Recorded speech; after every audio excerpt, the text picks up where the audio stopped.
BNP কোন ব্যক্তির বা কোন গোষ্ঠীর বা কোন সম্প্রদায়ের দল না। বিএনপি সকল সম্প্রদায়ের দল, সকল গোষ্ঠীর দল, বাঙালির দল, চাকমার দল, মারমার দল, ত্রিপুরার দল। যার জন্য আমাদের পরিচয় একটাই, আমরা বাংলাদেশী। জিয়াউর রহমান তাই বলেছিল। আর শেখ মুজিব কি বলেছিল? লালমা এখন চারুবিঘা চাকমা যখন শেখ মুজিবের কাছে যায়,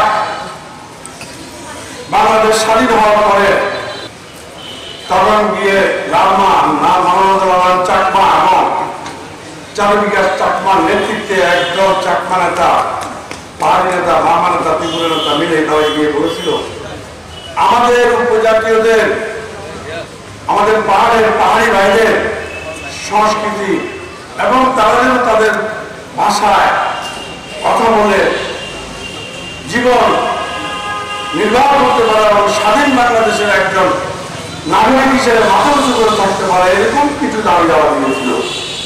ওই দাবিগুলো খুব বেশি বড় দাবি না।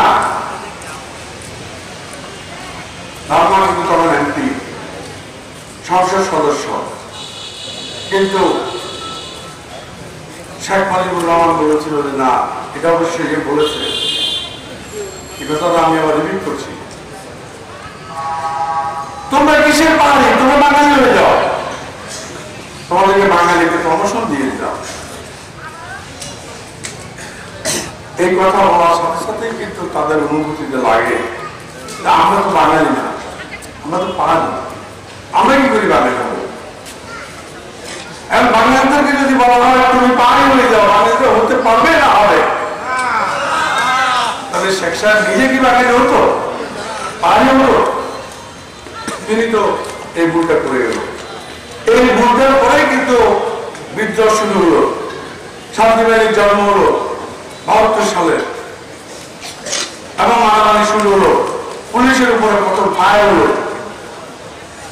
তারপরে শেখ সাহেব রাঙামাটির একটি জনসভা বলল, লালমা তোমার বার্মা যাওয়ার রাস্তা আমি বন্ধ করবো, পাহাড়ে ডিভিশন সৈন্য আমি ঢুকাই দেবো।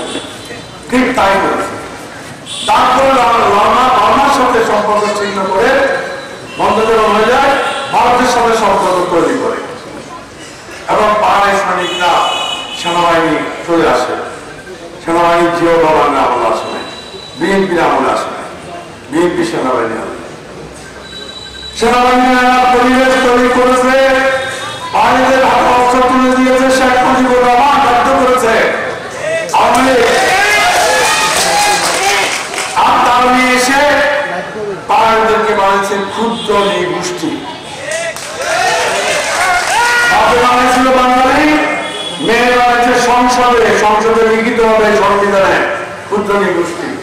কেন ক্ষুদ্র নৃগোষ্ঠী হবে? কেন? আমরা সবাই তো মেজরিটি, এখানে কেউ মাইনরিটি নেই। যার জন্য জিয়াউর রহমান বলেছে বিএনপি আদর্শ হলো বাংলাদেশি জাতীয়তাবাদ, বাংলাদেশিদেরকে নিয়ে আমরা থাকবো, যেটা তারেক রহমান বলেছে। আর শেখ সাহেব বলছে বাঙালিদের দেশ বাংলাদেশ, এটা লিখিত পরিত কথা, আওয়ামী লীগের গণতন্ত্রের কথা। বিএনপির গণতন্ত্র বাঙালিদের নয়, বাংলাদেশের যারাই থাকে, একেবারে গারো অথবা কি বলে আরো ছোট গ্রুপ সাঁওতাল, তাদেরও অধিকার আছে, তারাও বাংলাদেশি। এবং আমাদের পাসপোর্টের তখন থেকে লাগা শুরু করলো যেমন বাংলাদেশি, সেখানে কিন্তু বাঙালি নেই। অর্থাৎ যারা বাংলাদেশে থাকে সে বিদেশে গেলে তার পরিচয় হলো আমি বাংলাদেশি, দেশি, বাঙালি না, পাহাড়ি না, থাকবো না, ত্রিপুরা, মামলা, আমি বাংলাদেশি।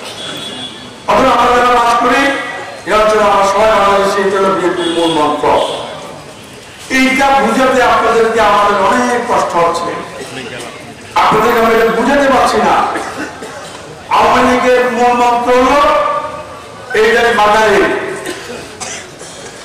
আর বিএনপির মূল মন্ত্র হলো এইটাই বাংলাদেশিদের।